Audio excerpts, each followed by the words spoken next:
حیران پریشان سی عالیہ نے پلٹ کے سب کی طرف دیکھا تو بہروز صاحب اپنی جگہ سے اٹھ کھڑے ہوئے. کیا فضول بات ہے, جعلی نکاح نامے کو اصل ثابت کرنا کوئی مذاق ہے کیا؟ دلہن کی جگہ پہ تمہارے دستخط کے بغیر یہ کیسے ممکن ہے بھلا؟ اور یہی تو وہ پوائنٹ تھا جہاں پہ آگے وہ خود حیرت بھری الجھن میں گرفتار ہو جاتی تھی. وہ بھلا کسی اور کو کیا جواب دے سکتی تھی؟ اس وقت بھی وہ اسی کیفیت میں کسی یہی سوچ رہی تھی کہ انہیں اس بات کی کیا صفائی پیش کرے. جب جبین غصے سے بول اٹھی. کس فراڈ کی باتوں میں بے یقین کر رہے ہیں آپ لوگ؟ کیا کوئی تک بنتی ہے اس بات کی؟ انہوں نے گہر برساتی نظروں سے اجیا کو گھورا. اصل بات یہ ہے کہ یہ لڑکی منیر کو فون نہیں کرنا چاہ رہی, جس کا مطلب ہے کہ نہ صرف یہ بلکہ اس کی ماں اور اس کا ماموں سب کی یہی خواہش اور کوشش تھی کہ اس گھر میں نقب لگائی جا سکے تاکہ اس دولت اور جائیداد کو یہ لوگ لوٹ سکیں. اور ہمارے بیٹے کی غلطی نہیں, مکار لوگوں کو یہ موقع بآسانی فراہم کر دیا. مگر ایک بات یاد رکھنا لڑکی, وہ ایک جھٹکے سے اپنی جگہ سے اٹھ کھڑے ہو. میں تمہیں اور تمہاری ماں کو اپنے بیٹے کی زندگی سے نہیں کھیلنے دوں گی. تم نے ان چند دنوں میں یہ ثابت کر دیا ہے کہ تم صرف بازگاہ کی بیٹی ہو, اور بازگاہ جیسی عورت کی بیٹی ہمیں کسی بھی رشتے میں قبول نہیں. بے فکر رہیں, بازگاہ کی بیٹی کو بھی آپ لوگ کسی حیثیت کسی رشتے میں قبول نہیں. یہی یہ دولت اور جائیداد تو جو کہانیاں آپ کے دماغ میں بنائی ہیں وہ آپ کی اپنی سوچ کی عکاسی کر رہی ہے, کیونکہ یہ دنیاوی چیزیں آپ لوگوں کا ایمان ہے, میرا یا میری ماں کا نہیں, جنہیں آپ لوگوں نے ان کے ہر حق سے محروم کر کے اس گھر سے باہر نکال دیا تھا. اور جب میں نے اپنے حق کے لیے آواز اٹھائی تو مجھے باندھی بنا کے اس گھر میں لا پھینکا. آپ جیسے ظالم اور خود غرض بھی بھلا کوئی ہو سکتا ہے؟ اگر زبان حسن نے میری واپسی کے راستے اس بری طرح بند نہ کیے ہوتے تو میں آپ کی غلط فہمی دور کرنے میں ایک لمحہ نہ لگاتی. ان کی آنکھوں میں دیکھتی وہ متنفر لہجے میں بولی تو تجبین کے لبوں پر متنزیہ مسکراہٹ آ کے غائب ہو گئی. ٹھیک ہے, تمہاری واپسی کا راستہ اب میں کھلواؤں گی. دیکھتی ہوں کہ تم کتنے پانی میں ہو. شوق سے اس منحوس گھر میں آپ لوگوں کے درمیان سانس لینا بھی میرے لیے اذیت کا باعث ہے, کاٹدار لہجے میں کہتی وہ ایک جھٹکے سے دروازہ کھول کے باہر نکل گئی. دیکھیے آپ نے اس لڑکی کی زبان, اس کا بس چلے تو یہ ہم سب کو گولی سے اڑا دے, اور آپ چلے تھے اپنا حصہ اس بدبخت کے نام کرنے. اس کے باہر نکلتے ہی غصے سے بھری محنت شکایتی نظروں سے باپ کی جانب دیکھا تھا, جو بے بسی اور دکھ کے ساتھ چلے ایک بوجھل سانس کھینچ کے رہ گئے تھے. اپنے پیچھے گیس روم کا دروازہ پوری طاقت سے بند کرتے ہوئے ذلت اور دکھ کے احساس سے جلدی اجیا تیز قدموں سے کمرے کے وسط میں آ کھڑی تھی. لیکن اگلے ہی لمحے وہ ایک بچے کی طرح بے اختیار پھوٹ پھوٹ کے رو پڑی تھی. دونوں ہاتھوں میں چہرہ چھپائے ہوئے شکستگی کے کیفیت میں دوزانوں زمین پر بیٹھ گئی تھی. کتنی بے مول تھی اس کی ذات, جس کا اس بڑی دنیا میں کوئی بھی نہ تھا. اس کے سگے باپ نے اسے ایک ناگوار بوجھ سمجھ کے جھٹک دیا تھا, جبکہ اس کے سوتیلے باپ نے اسے کبھی قبول ہی نہیں کیا تھا. خلیل جہانگیر کی موجودگی نے اسے اپنی ماں کی بھرپور محبت سے بھی محروم کر دیا تھا. بے شمار دولت ہوتے ہوئے بھی ان کے پاس اس کے لیے کچھ نہیں تھا. جب تک وہ نہ سمجھتی ان کی بڑبڑاہٹوں کے مفہوم سے ناشنا تھی, لیکن تب بھی ان کی آنکھوں اور چہرے سے ٹپکتی نفرت کا احساس اسے خائف کر دیتا تھا. انہیں اس کا اپنی چھوٹی بہنوں کے پاس آنا بھی گوارا نہ تھا. ان کے اس رویے نے اسے ان تینوں سے دور کر دیا تھا. وہ اس فیملی کا حصہ ہو کے بھی ان سب سے الگ ہو کے رہ گئی تھی. اس کی زندگی کا محور مرکز اس کی ماں کی ذات بن کے رہ گئی تھی, جن کی تھوڑی بہت محبت تھی اس کے طرز ہوئے وجود کے لیے بہت تھی. رفتہ رفتہ اسے خلیل جہانگیر سے اپنا رشتہ خود ہی سمجھ میں آ گیا تھا, جس کے بعد اس کے اندر اپنے اصل باپ اور اپنی اصل فیملی کے متعلق سوالوں کا ایک ڈھیر لگ گیا تھا, جس کے نتیجے میں جو تلخ حقیقت اس کی ماں کے ذریعے اس کے علم میں آئی تھی اس نے اس کا دل ٹکڑے ٹکڑے کر دیا تھا. اس کی ممی نے بتایا تھا کہ اس کا باپ نجیب حسن ایک بہت اونچے خاندان سے تعلق رکھتا تھا, جبکہ خود ان کا تعلق نسبتاً کم دولت مند فیملی سے تھا. اسی لیے جب نجیب حسن نے ان سے پسند کی شادی کا فیصلہ کیا تو ددیال والوں نے ایک ہنگامہ کھڑا کر دیا. باوجود اس کے کہ اس کی ممی داؤد حسن کے دوست کی بیٹی تھی, انہیں یہ رشتہ منظور نہیں تھا. لیکن نجیب کی ضد کے آگے ان کی فیملی کو ہار ماننا پڑی تو بلاکر وہ بہو بن کے حسن ولا میں آ گئی تھی. مگر چونکہ ان لوگوں نے انہیں دل سے قبول نہیں کیا تھا, اس لیے ان کی نہ تو کوئی عزت تھی اور نہ ہی انہیں کوئی مقام دیا گیا تھا. ان کے گھر میں آتے ہی تمام ملازموں کو فارغ کر دیا گیا تھا اور پھر ہر چیز کی ذمہ داری انہیں سونپ دی گئی تھی. نجیب حسن نے بھی اپنے ماں باپ اور گھر والوں کی ہر جاتی پہ خاموشی اختیار کر لی تھی. دن ایک ایک کر کے گزرنے لگے تھے. اس کی ممی پریگننٹ ہوئی ہوئی تھی. اسی دوران اس کا باپ اپنی رنگین فطرت کے ہاتھوں مجبور ہو کے اپنی پرانی سرگرمیوں کی جانب لوٹ چکا تھا. بازگاہ میں ان کی دلچسپی دن بہ دن کم ہوتی جا رہی تھی، حتیٰ کہ اس کی پیدائش میں نے بھی ان کے اندر کوئی تبدیلی پیدا نہیں کی تھی. اس کی ممی کے بقول اس کے باپ کو اول روز اس کے وجود سے کوئی دلچسپی نہ تھی. یہی حال باقی گھر والوں کا بھی تھا، جو کئی کئی دن اس کا چہرہ تک نہیں دیکھتے تھے. ہاں، لیکن اجیا کی ذات پہ اپنی اجارہ داری قائم کرنے کے لیے انہوں نے اس کا رشتہ بازگاہ کی مرضی کے خلاف زوال حسن سے طے کر دیا تھا. پھر جب وہ 6-7 ماہ کی تھی تب ایک دن وہ سب ایک فنکشن میں گئے ہوئے تھے. اس کی ممی اس کی وجہ سے جلدی گھر آ گئی تھی، اور تب انہوں نے اس کے باپ کو اپنے کمرے میں ایک عورت کے ساتھ دیکھ لیا تھا. ان کے شور مچانے اور احتجاج کرنے پہ اس کے ظالم باپ نے انہیں کھڑے کھڑے طلاق دے دی تھی. اور جب یہ خبر اس کے باپ کے گھر والوں کو پتہ چلی تھی تب انہوں نے اس کی ماں کا ساتھ دینے کے بجائے اپنے بیٹے کی ہاں میں ہاں ملاتے ہوئے انہیں جھوٹا قرار دے کر اجیا سمیت گھر سے نکال دیا تھا. اور پھر ایسے ہی ظالمانہ طریقے سے وہ اس کے پورے ننھیال کے ساتھ پیش آئے تھے، یہاں تک کہ انہوں نے اجیا سے بھی مکمل طور پر لا تعلقی اختیار کر دی تھی تاکہ اسے جائیداد میں سے کچھ دینا نہ پڑے. عدت کے بعد اس کے نانا نے اس کی ممی کا رشتہ ان کے منع کرنے کے باوجود خلیل جہانگیر سے طے کر دیا تھا. وہ بھی اس شادی کے لیے صرف اس لیے راضی ہو گئی تھی کہ خلیل اجیا کو بھی اپنانے کے لیے تیار تھے. اس طرح ان کی دوسری شادی خلیل جہانگیر سے اٹھی اور وہ اسے لے کر جرمنی چلی آئی تھی، جبکہ پیچھے کچھ عرصے بعد ان کے باپ کا انتقال ہو گیا تھا. یہ اس کہانی کے بعد اجیا کا اپنے سگے باپ سے متعلق ہر سوال اپنی موت آپ مر گیا تھا، اور ان کے لیے اس کے اندر سوائے نفرت کے اور کچھ نہ بچا تھا. اپنے لاجی اور گھٹیا ددیال والوں کے لیے بھی اس کے دل میں کوئی جذبہ نہ تھا. اسے خلیل جہانگیر ایک بہت بہتر انسان لگنے لگے تھے، جنہوں نے اپنی ناگواری کے باوجود کم از کم ایک ماں کو اس کی اولاد سے جدا تو نہیں کیا تھا. اسے اب ان سے کوئی شکوہ نہ تھا. ان کے گھر میں رہتی تھی، یہی بات تھا، مگر اپنی ہر محرومی پہ اس کے دل میں اپنے مرحوم باپ اور ان کے گھر والوں کے لیے اناہت بڑھتا چلا جا رہا تھا. ہائی اسکول کے بعد اس نے اپنا خرچ اٹھانے کے لیے تعلیم کے ساتھ چھوٹی موٹی نوکری بھی شروع کر دی تھی، اور اب کی بات اس کی ماں نے بھی اسے ذرا نہیں روکا تھا. وہ ان کی مجبوری سمجھتی تھی. اس دوہری مشقت کی ہر تکلیف بھی حسن ولا کے مکینوں کے نام لکھی گئی تھی. وہ جانتی تھی کہ اسے اپنے پیروں پہ کھڑے ہونے کے لیے بہترین تعلیم کی ضرورت تھی، اس لیے اس نے اپنی پوری توجہ پڑھائی پہ مرکوز کر دی تھی. مگر عمر کے 24ویں سال جب وہ اپنا ماسٹرز کر رہی تھی اسے ایک انڈین مسلم لڑکے سے محبت ہو گئی تھی اور بات شادی تک جا پہنچی تھی. خلیل جہانگیر نے بازگاہ کے منع کرنے کے باوجود ان لوگوں کو صاف لفظوں میں بتا دیا تھا کہ وہ اجیا کے سگے باپ نہیں تھے، اس لیے اسے کچھ بھی دینے والے نہ تھے. اس کورے جواب کے بعد وہ لوگ حدے سے اکھڑ گئے. اس لڑکے کو بھی خلیل صاحب کا انداز بے حد تک امیز لگا تھا. اس نے اجیا کو صاف لفظوں میں بتا دیا تھا کہ سب کے بعد اس کے گھر والے کسی طور اس رشتے کے لیے تیار نہ تھے، چونکہ وہ بہت سے معاملات میں اب تک اپنی فیملی کا محتاج تھا، اس لیے وہ ان کے خلاف نہیں جا سکتا تھا. اجیا کے لیے یہ سب سہنا بہت مشکل تھا، مگر چونکہ وہ جانتی تھی کہ اب کچھ بھی نہیں ہو سکتا اس لیے اس نے خاموشی سے اس کے فیصلے کو قبول کر لیا تھا. مگر اس تلخ گھونٹ کے بعد اس نے بازگاہ کے کہنے پہ دل میں تہیہ کر لیا تھا کہ وہ اب غاصبوں سے اپنا حق لے کر رہے گی.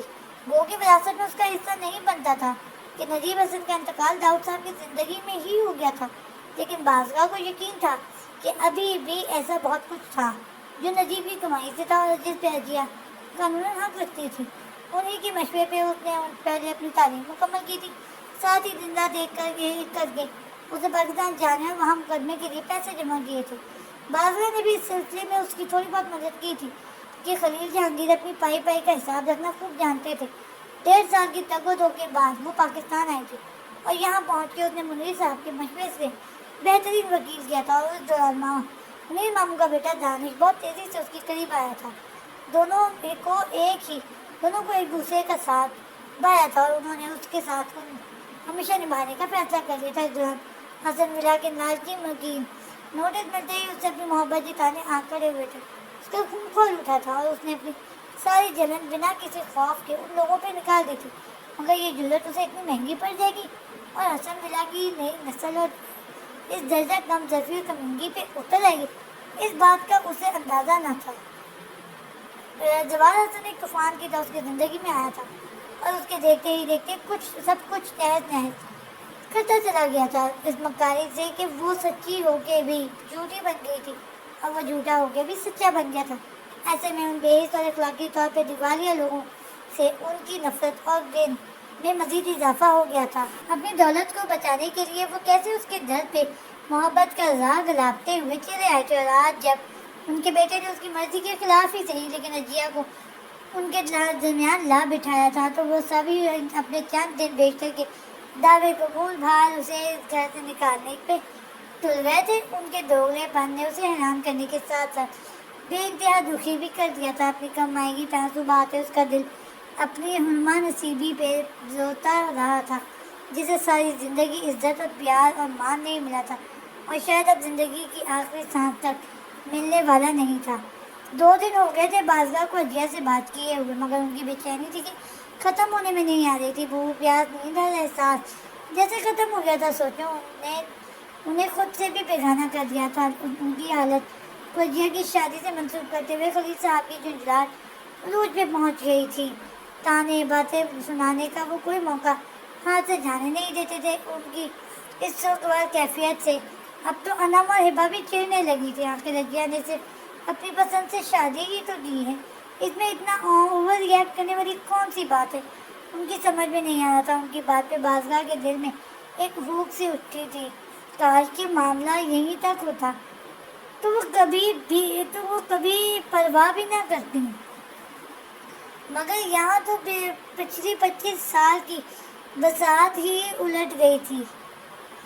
ان لوگوں نے نہ جانے اجیا کو کیا پٹی پڑھائی تھی کہ اس نے زواج سے ہی شادی کر لی تھی۔ لیکن اس سے بھی بڑی الجھن کی بات یہ تھی کہ اجیا نے اگر زواج سے مہینے بھر سے نکاح کر رکھا تھا تو اس دوران اس کا رویہ بازگاہ کے ساتھ تبدیل کیوں نہیں ہوا تھا؟ یہ بات بھی بعید از قیاس نہیں تھی کہ حسن ولا کے مکینوں نے اس کی ہر غلط فہمی دور کرنے میں لمحہ نہ لگایا ہوگا، اور سچائی جاننے کے بعد اجیا نے گزشتہ برسوں کی ہر بات بتا دی ہو۔ مگر 2 دن پہلے بھی جب اس کا فون آیا تھا تو وہ صرف گھبرائی ہوئی تھی، ان سے اکھڑی ہوئی نہ تھی، اور یہ بات کوئی عام نہیں تھی۔ اس نکتے پر وہ جتنا غور کرتی جا رہی تھی اتنی ہی ان کے دل میں کھٹک بڑھتی جا رہی تھی۔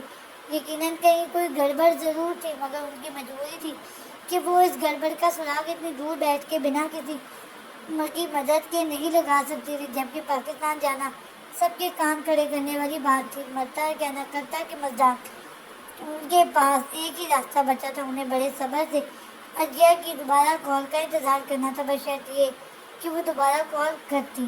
زوال آفس سے آ کر فریش ہونے کے بعد لاؤنج میں آیا تو بہروز حسن اٹھ کر کمرے سے باہر نکل گئے۔ ان کی حرکت پہ اس نے نظریں ماں کی جانب اٹھائی تھی جو اسے مکمل طور پہ نظر انداز کیے ٹی وی دیکھنے میں مصروف ہو گئی تھی۔ بے اختیار وہ گہری سانس لیتا صوفے پہ بیٹھ گیا۔ ثانیہ خاموشی سے کارپیٹ پہ بیٹھی سب کے لیے چائے بنا رہی تھی۔ نانی ثانی بابا جان کی چائے ان کے کمرے میں دے آنا، وہ یہاں نہیں آنا چاہتی۔ ٹی وی سے نظریں اٹھاتے ہوئے جب ان بظاہر ثانیہ سے مخاطب ہوئی تھی، مگر در حقیقت انہوں نے کسے سنایا تھا؟ زوال اچھی طرح جانتا تھا۔ رات اس کے جانے کے بعد جو بابا جان کی کیفیت ہوئی تھی وہ بھی شاہی صبح اسے بتا چکا تھا، اس لیے وہ کچھ سوچتا ہوا اپنی جگہ سے اٹھ کھڑا ہوا تھا۔ ثانی تم میری چائے بھی وہیں لے آنا، میں بابا جان کے پاس جا رہا ہوں۔ اس کی بات پہ جبین بیگم نے پہلو بدلا تھا، مگر وہ اندر کی جانب بڑھ گیا تھا۔ داؤد صاحب اپنے کمرے میں پرانے البم کھولے بیٹھے تھے۔ دستک کی آواز میں ان کے نظریں دروازے کی جانب اٹھی تھیں، لیکن جو ہی زوال کا چہرہ نمودار ہوا تھا وہ خاموشی سے اپنی نگاہیں ایک بار پھر البم پہ جما گئے تھے۔ بابا، اس نے آہستگی سے انہیں پکارا تھا، مگر ان کی طرف سے کوئی جواب نہ پا کے وہ دھیرے دھیرے قدم اٹھاتا روزانہ ان کے قدموں میں آ بیٹھا تھا۔ پلیز بابا، میری طرف تو دیکھیں۔ ان کے گھٹنے پہ ہاتھ رکھے وہ التجائی لہجے میں بولا، لیکن داؤد صاحب کی نظروں کے زاویے میں کوئی تبدیلی نہیں آئی تھی۔ میں نے جو کچھ کیا ہے بہت سوچ سمجھ کے کیا ہے بابا، میرا یقین کریں میں خود سے وابستہ ہستیوں، خاص طور پہ آپ کو تکلیف دینے کے بارے میں سوچ بھی نہیں سکتا۔ ان کے چہرے پہ نگاہیں جمائے وہ دھیمے لہجے میں بولا تو داؤد صاحب کے لبوں پہ ایک دکھ بھری مسکراہٹ آ گئی، مگر تم مجھے بری طرح تکلیف پہنچا چکے ہو زوال۔ انہوں نے یک وقت اپنی نظریں اٹھاتے ہوئے اس زوال کی طرف دیکھا ان کی آنکھوں میں بالکل ہی لیتا درد بھرا شکوہ اسے لہر بھر کو خاموش کر گیا تھا۔ بلکہ صرف تکلیف نہیں، تم نے میرے مان کو بھی ٹھیس پہنچائی ہے۔ میں جو یہ سمجھتا تھا کہ تم کبھی کوئی غلط کام کر ہی نہیں سکتے، تم نے میرے اس یقین کو توڑ ڈالا ہے۔ تم نے اجیا کے دل میں پنپتی بدگمانیوں پہ یقین کی مہر لگا دی ہے۔ میں اب مرتے دم تک کبھی اس کا دل اپنے نجیب کی جانب سے صاف نہیں کر سکوں گا۔ میں کبھی اسے یہ یقین نہیں دلا سکوں گا کہ میں اس سے کتنا پیار کرتا ہوں۔ بات کرتے کرتے ان کی آواز بھر آ گئی تو زبان بے اختیار اپنا نچلا لب دانتوں تلے دبا گیا۔ اس میں تو کوئی شک نہ تھا کہ داؤد صاحب کے لیے یہ ساری صورتیں بہت تکلیف دہ تھی۔ وہ اجیا کو بے اتحاد چاہتے تھے، پھر وقت انہیں اگر اپنے مقصد کی گہرائی سمجھانا چاہتا ہے تب بھی یہ شاید نہیں سمجھا سکتا تھا۔ بابا کیا آپ مجھے معاف کر سکتے ہیں؟ ان کی جانب دیکھتا ہوا دل گرفتی سے بولا تو داؤد حسن ایک گہری سانس کھینچتے ہوئے بولے، میری معافی تو ان حالات میں بالکل بے معنی ہو کر رہ گئی ہے زبان۔ ہاں اگر تم میری اذیت میں کمی چاہتے ہو تو یہ چاہتے ہو کہ تمہارا بوڑھا دادا سکون سے مر سکے تو میری ایک بات مان لو، آپ کہیں بابا، میں آپ کی بات کبھی بھی نہیں ٹالوں گا۔ اس نے بےقراری سے ان کا ہاتھ دونوں ہاتھوں میں تھام لیا۔ تم اجیا کو اپنی زندگی میں ہمیشہ کے لیے شامل کرو، اسے اپنی عزت بنا لو بیٹا۔ اور ان کا مطالبہ سن کے زوال کسی بت کی طرح ساکت بیٹھا رہ گیا تھا۔ وہ تو سمجھا تھا کہ وہ زیادہ سے زیادہ اجیا کو آزاد کر دینے کی بات کریں گے، اور ان کے خاطر وہ یہ بھی کر گزرنے کو تیار تھا کہ یہ سب کچھ اس نے اپنے خاندان کی خاطر ہی تو کیا تھا۔ مگر وہ سب کچھ جانتے ہوئے اسے اجیا کو اپنانے کے لیے کہہ دیں گے، اس بات کا اسے اندازہ نہ تھا بابا۔ لیکن زوال، اگر تمہارے دل میں میری ذرا سی بھی عزت ہے تو تم میرا کہا نہیں ٹالو گے۔ ان کی آنکھوں میں دیکھتے ہوئے انہوں نے اس کے فرار کی ساری راہیں مسدود کر ڈالی۔ وہ یک ٹک ان کی جانب دیکھتے ہوئے لب بھینچ گیا۔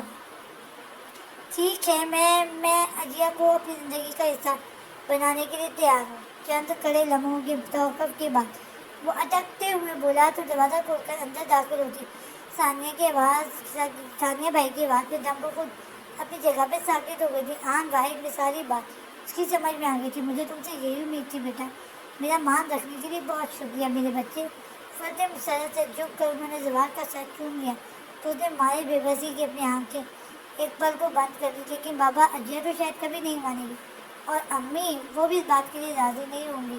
ثانیہ اٹھنے ہوئے تیز قدموں سے آگے بڑھی تو داؤد صاحب کے چہرے پہ پرسکون سی مدھم مسکراہٹ پھیلی۔ اللہ نے چاہا تو وہ بھی مان جائیں گی۔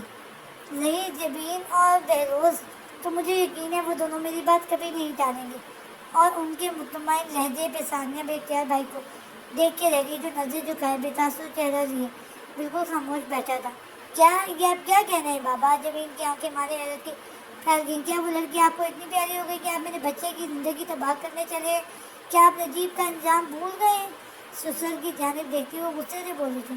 ان کی بات پہ داؤد صاحب کے چہرے کا رنگ سورج سے پھیکا پڑ گیا تھا، جبکہ بہروز حسن نے تیز نظروں سے بیوی کو دکھا تھا۔ جبین، مجھے مت ٹوکے بہروز، یہ بات کڑوی ضرور ہے لیکن یہی سچائی ہے۔ اجیا نجیب کا خون ضرور ہے، مگر اس کی پرورش ایک حرافہ کے ہاتھوں ہوئی ہے، اور میں اتنی پاگل نہیں کہ گری ہوئی عورت کی بگڑی ہوئی بیٹی کو اپنے بیٹے کی عزت تاز کرنے کے لیے اس کی زندگی میں جاؤں۔ وہ شوہر کی جانب دیکھتی تیز لہجے میں بولی تو بہروز صاحب کی بہویں تن گئیں۔ مت بولو کہ تمہارا بیٹا یہ کام اپنے ہاتھوں انجام کر دے چکا ہے جبین۔ اب ہم میں سے کوئی مانے یا نہ مانے، اجیا اس کی بیوی بن چکی ہے، اور شرافت کا یہی تقاضا ہے کہ وہ اپنا فیصلہ نبھائے۔ لیکن مجھے یہ رشتہ قبول نہیں، زوال کو ہر حال میں اجیا کو طلاق دینا ہوگی۔ وہ بنا کسی جھجک کے اٹل لہجے میں بولی تو داؤد حسن کا دل جیسے کسی نے مٹھی میں لے کر مسل ڈالا۔ یوں نہ کرو بیٹا، اجیا بھی ہماری اپنی بچی ہے۔ زوال نے جس بات میں آگے جو غلطی کی ہے اس کا سب سے زیادہ اثر اگر کسی کی زندگی میں پڑا تو وہ اجیا ہے۔ تم خوددار ہے، اس معاملے کی نزاکت کو سمجھنے کی کوشش کرو۔ ایک غلطی زوال نے کی ہے، دوسری غلطی تم مت کرو، انہوں نے انتہائی لہجے میں کہتے ہوئے بیٹے اور بہو کی جانب دیکھا۔ تم لوگوں نے آج تک مجھے جو مان اور عزت دی ہے وہ بے مثال ہے۔ میں خوش نصیب ہوں کہ اللہ نے اس دور میں بھی مجھے اتنی سعادت مند اولاد اور جان چھڑکنے والے پوتے پوتیاں دی ہیں۔ لیکن آج میں تم دونوں سے درخواست کرتا ہوں کہ اجیا کو اپنا لو، اس کے اپنے بوڑھے بابا کی اس آخری خواہش کو سن لو بیٹا۔ شاید اللہ تعالیٰ نے اس بچی کے